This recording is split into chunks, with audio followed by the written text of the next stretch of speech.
Joined by Julia Budd. It's okay. I'll just wear this, yeah. Julia, so I mean, congrats on the win. Take us through it. What's going through your head right now? Thank you. I was just so happy to get back in there, especially in times like these. But I've been fighting. I think the whole world is fighting right now. People are still, fighting because of the color of their skin, and that's been something that's been driving me to want to get back in the cage and do my job here, because there's a big fight right now on the planet, and good has to prevail. So it's kind of been a driving factor for me. So this is a fight that's bigger than yourself. Yes, way bigger. And I think we have a job to do as human beings, just being kinder to one another. And it's been something that I've been fighting for since the George Floyd murder. So. Absolutely. And so, I mean, your corner was calling for the finish in the third round. Did you feel like you needed to make a statement tonight? Did you feel like you made that statement? Yeah, you know what? I think I did. I'm the first 145er back in the cage. I was contacting Bellator saying, get me back in there as soon as possible. It wasn't like a full training camp or anything, but I just had a lot of passion and I wanted to get back in there, especially after my last loss. And I mean, when do you want to get back in there and versus who? I'm assuming you want that Cyborg fight back. Hell yeah. Failure drives me. It's something that's motivated me my entire career. Before my last loss, I had gone 9 years undefeated, and I plan on going undefeated now. So, yeah. And what do you think the roadmap is? Do you think it's an immediate rematch? Do you think you'll have to fight again? Kind of what are your thoughts? I think that you know what, I don't think I have to fight again, but I think it's Bellator's call, and I think that it all depends on what they want to do and what they have planned for. And a minute ago, just going back to what you said about your motivation for this fight and everything that's going on in the world. Can you just talk about that a little more? I mean, why does it mean so much to you? It means so much to me because my husband's black, my stepson's black, my mother-in-law's black, and I've just seen a lot of racial injustice going on in my community on the Sunshine Coast. It's not just a U.S. problem.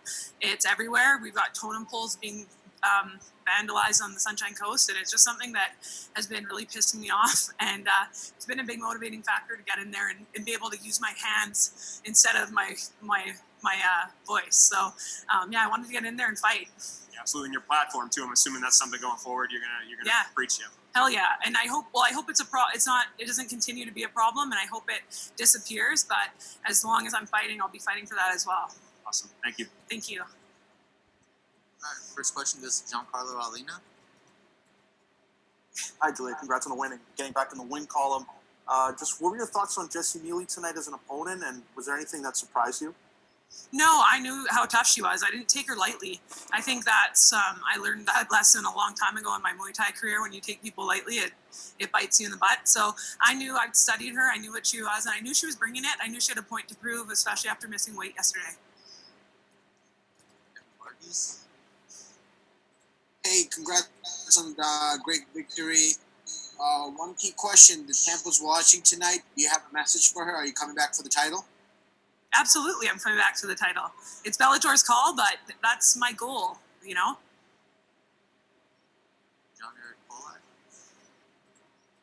Hi, Julia. Congrats on the win. Thank you. I want to know, what was it like for you mentally as you're getting ready to walk out there and go and perform, as, it's your first fight coming, off of a loss in such a long time?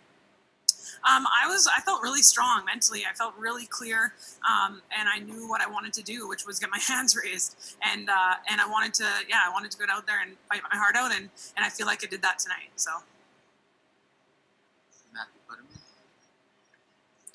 Hey, congrats on the win, Julia. Hey, on your uniform you have a cross. What does that symbolize? Huh?